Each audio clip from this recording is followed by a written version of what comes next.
Nick Scott. How does it feel to be at the Arnold? So filling at the Arnold, the 2020 Arnold Classic is phenomenal. Like, I've been putting this on since 2016, so it's an honor to be able to make this happen with the IFBB Professional League as well as, the Arnold Classic. So, it took many years to make this happen, but it's a dream come true. How many years have you been here altogether?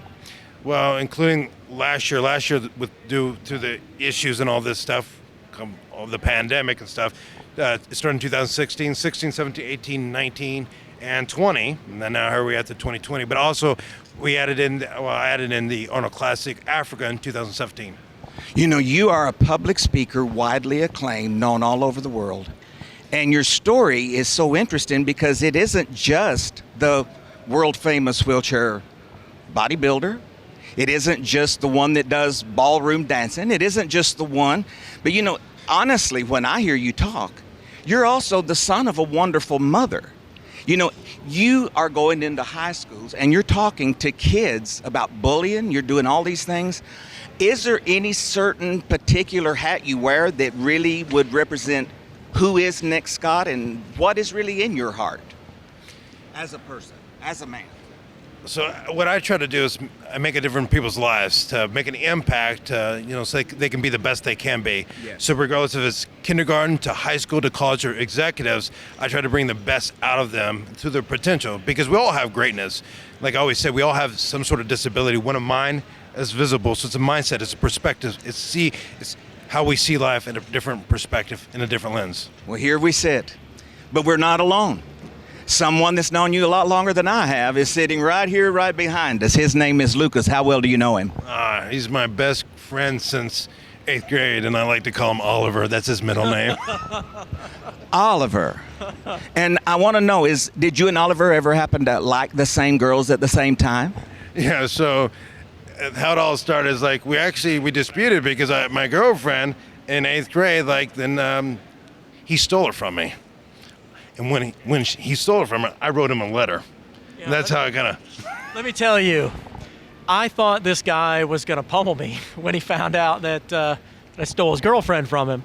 He was twice my size. He could have and probably should have. But instead, he writes me this 6-page letter telling me how I let him down, how I broke his heart, how I destroyed his world. And I'll tell you what, at the end of the day, that hurt worse than any punch I've ever taken in my life. I mean, it destroyed me on the inside. But did it matter when you was with the girl? Well, when you're in 8th grade, the hormones tend to take over and the brain up here. So you're saying this wasn't personal, it was hormonal? It wasn't personal until I received that letter. And that was the end of my relationship with this girl and the beginning of my relationship with this guy. Is that the only girlfriend he ever took?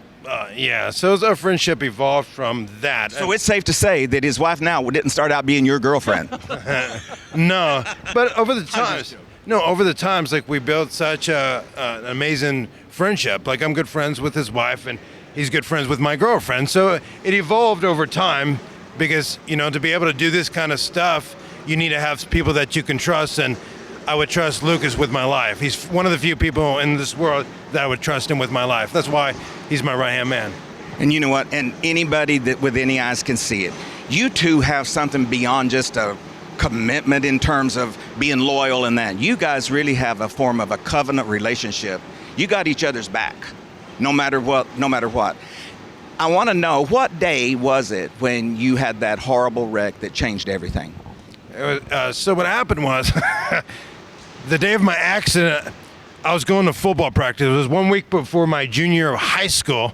So it was 2 days. So it was 1 week before 11th grade. So I'm going to football practice. And what's very unique about this, it was August 17th, 1998. So I was going to football practice, and Lucas here, he was actually skipping football practice. So what we were on the highway at the same time. And ahead in the distance, well, I won't mention who I was with. It could or could not have been the girl that brought us together. There's more to this story. Yeah. You need to write another 6-page letter. So she had convinced me to skip football practice, and in the distance, we see this white car veer off the side of the road suddenly, And it's a one-lane highway with steep embankments on either side. And we saw the car flip a number of times in an empty field. We rushed. We were the first people there. And Nick was lying on the ground, but it didn't look like Nick. So you didn't realize I it was walked Nick? right up to him. And at that point, several people with cell phones had pulled up, and they were starting to call emergency services. Was he conscious? He was conscious, and I knelt down beside him, and I looked at him, and I said, okay, I had originally thought it was the girl I was with's brother. I didn't recognize Nick. And as I was turned around walking away to let the emergency services in, he called out my name. And when I think about it, it still sends chills down my spine. And I ran back to him and I asked him, Nick, are you okay? Are you hurt?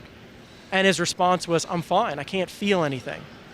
And rather than that setting off alarm bells in my brain, it gave me relief to see how calm he was and that he wasn't in any pain. Wow. Do you remember him being there? Yeah, so look at the big picture. So 8th grade, he steals my girlfriend. I write him a letter. So we become good friends. And now, my dream is to become a football star. So I'm doing whatever it takes to, to do football. So I'm going to twice a day, and he's leaving. But then what happened when I got on the bridge, my left front tire blew out and it pulled me to the right. So I pulled to the left. A vehicle was coming. I dodged that one. I went back to the bridge. So I pulled to the left and my vehicle skidded sideways and I went in the ditch. So Lucas is leaving. He's passing me as I'm going in the ditch. So imagine Luke looking in the rearview and I'm hitting the ditch and my car is rolling 5.5 times. And did you see me fly out of the vehicle? I didn't see you fly out. We saw a lot of dust and we saw a lot of car flips. It looked like a scene from a Hollywood movie, it was unreal. So this is like 23 years ago. So when I hit the ditch, it rolled 5.5 times and then it ejected me out the driver's side window and my own car hit me in the back. So what happened was I closed my eyes and I loosened the grip and I just felt myself going around in circles. And the next thing I know, I opened my eyes and looked at the sky. I didn't try to get up. I didn't feel pain, but nobody was around me. But the reality is, like all of a sudden, an officer above his side, and then there was people down by my feet, and then Lucas is the one person I know, and I said, Luke, more like, Has he ever answered your letter? No, he never wrote me back. But this isn't cell phone days or dial days.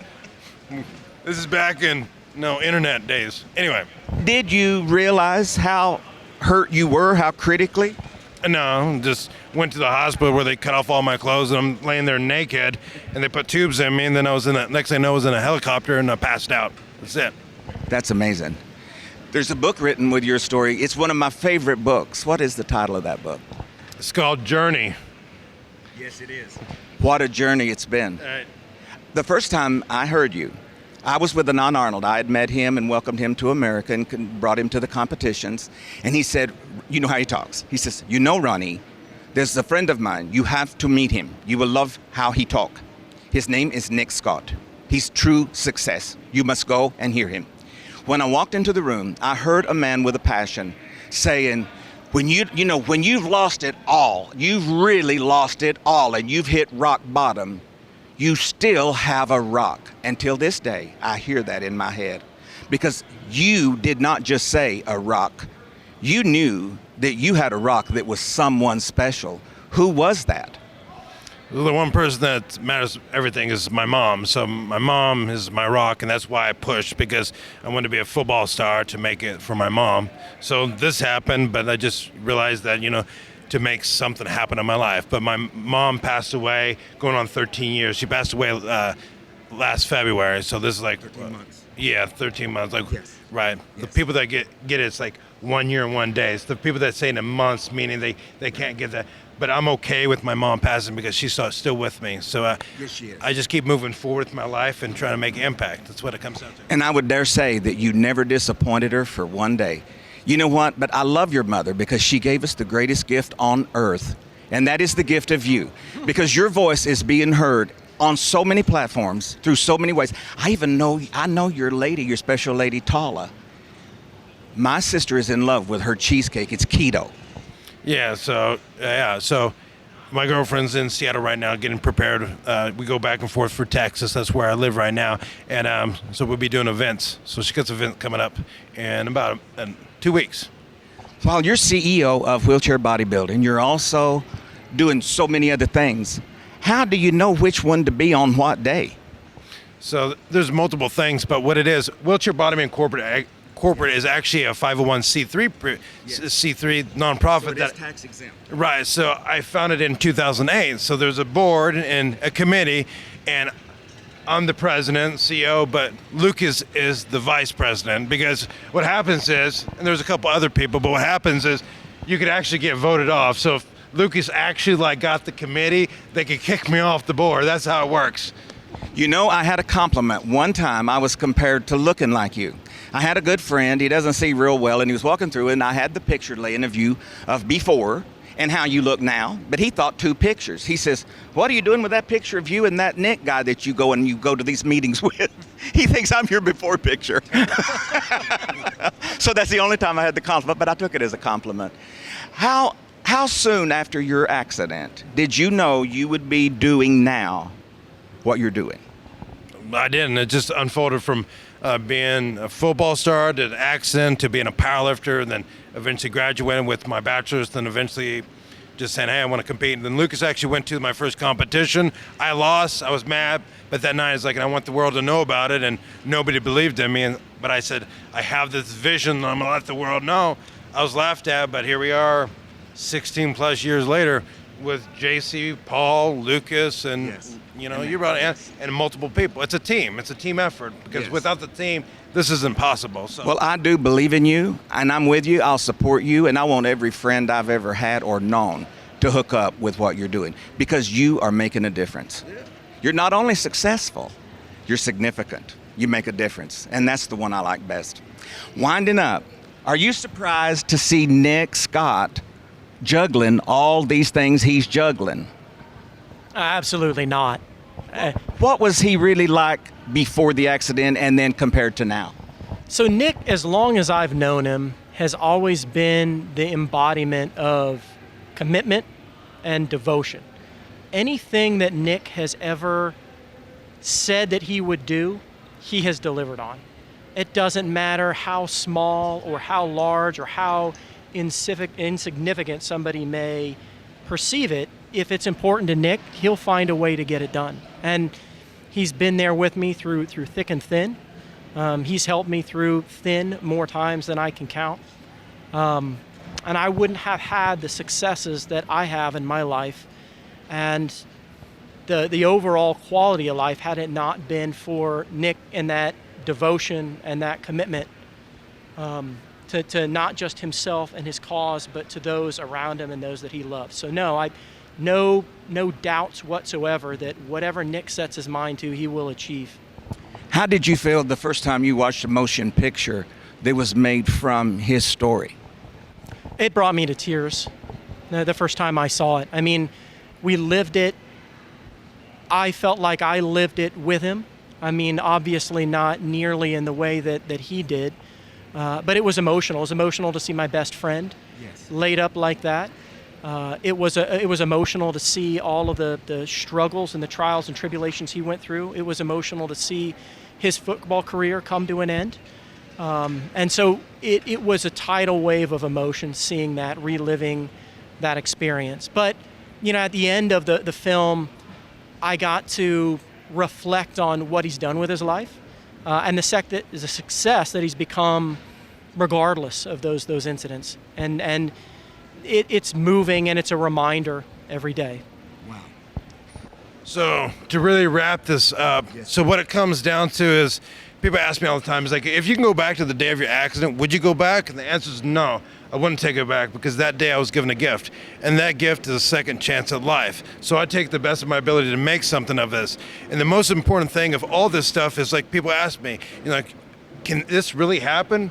And the answer is yes. You know why? Because I believe in myself. And because why do I believe in myself? Because I know who I am, because I know whose I am. Because without faith in the Lord, nothing is possible. Because I believe anything's possible and nothing will stop me, because Yes. I have the power behind me. You know, in Proverbs 18:16, he said, "A man's gift makes room for him and brings him before great men."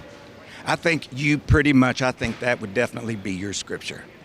And today I'm in the presence of a very great man. And I'll tell you, in a world of men, you stand tall as a real man. And I appreciate you. All right, thank you. God bless you.